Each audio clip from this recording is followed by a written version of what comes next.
The idea that you try to time purchases based on what you think business is going to do in the next year or two, I think that's the greatest mistake that investors make, because it's always uncertain. People say, well, it's a time of uncertainty. It was uncertain on September 10th, 2001. People just didn't know it was uncertain. It's uncertain every single day. So take uncertainty as part of being involved in investment at all.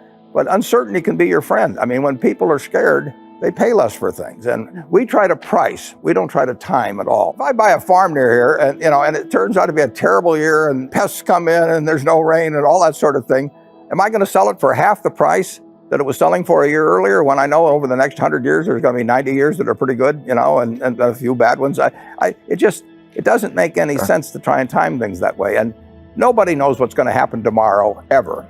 The only thing is they get very apprehensive about it at certain times, particularly when other people are apprehensive. When people get scared, they get scared as a group. The confidence comes back sort of one at a time. But there has been a lot of things that have been cleaned up in the economy in the last 18 months. A lot of the toxic assets are in better shape. There are going to be 4.5 million homes or thereabouts sold this year. There are 80 million homes roughly in the country. 25 million of them don't even have a mortgage. Of the 4.5 million homes that are sold, the people that are buying those are putting down reasonable down payments in many cases. They're buying them much more cheaply. They're covering it better with their income. The liar's loans have disappeared to a great extent. So every day, those homes are going into better hands. 4.5 million homes will be in better hands, stronger hands, people that can handle the payments better at the end of the year than it was at the start of the year. So the system is cleansing itself, but it doesn't do it in a day or a week or a month or even a year. Biggest mistakes people make when investing? Well, they just don't realize that all you have to do is just buy a cross-section of America and then never listen to people like me or read the papers or do anything subsequently. They think that because you can trade, you should trade. You buy a farm, you buy an apartment house, you can't resell it tomorrow. And the cost of moving around. Now you get something handed to you, liquidity, which is instant. You can sell, and the cost of doing it are pennies, compared to other kinds of investment activity. So because they can so easily move around, they do move around. And moving around is not smarter than investing.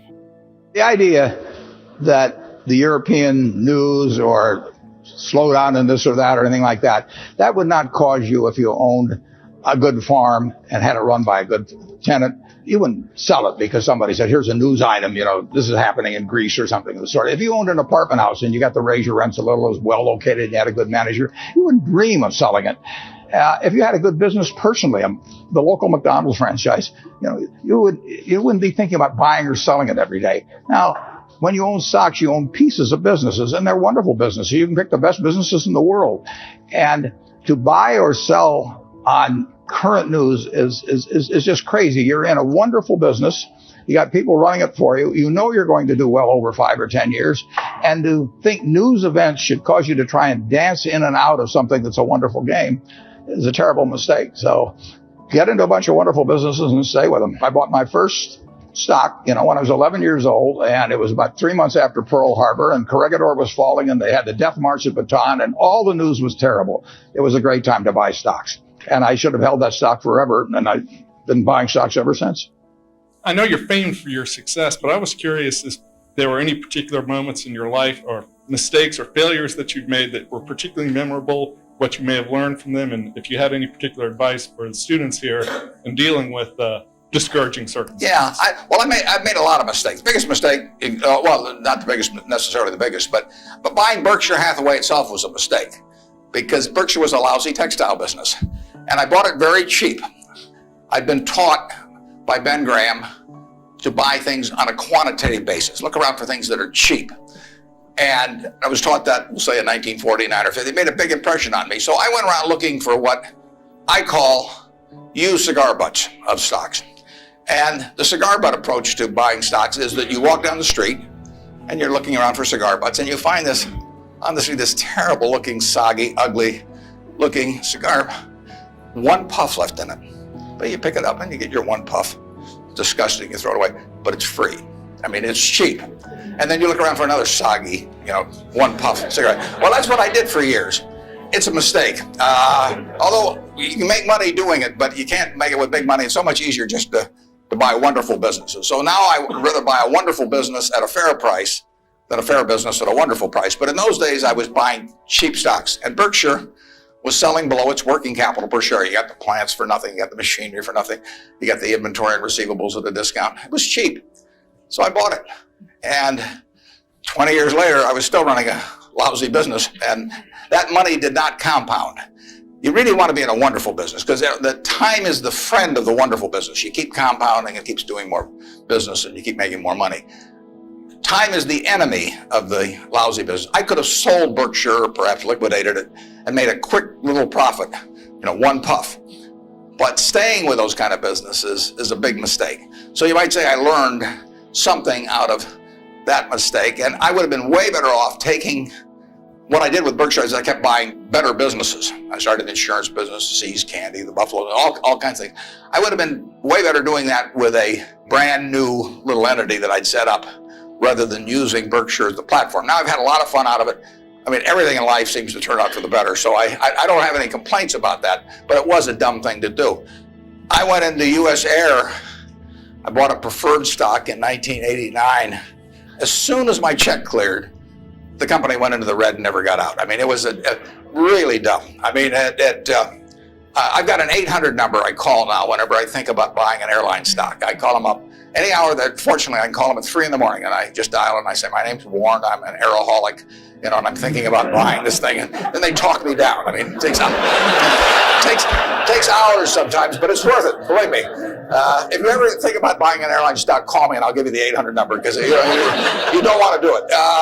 But we got lucky in terms of how we eventually came out on it. But it was a dumb decision, all mine. And I've done biggest in terms of opportunity costs, eventual costs. I bought half interest in a Sinclair filling station when I was about 20 with a guy who was in the National Guard with. And I had about $10,000 then, and I put $2,000 in, and I lost it all.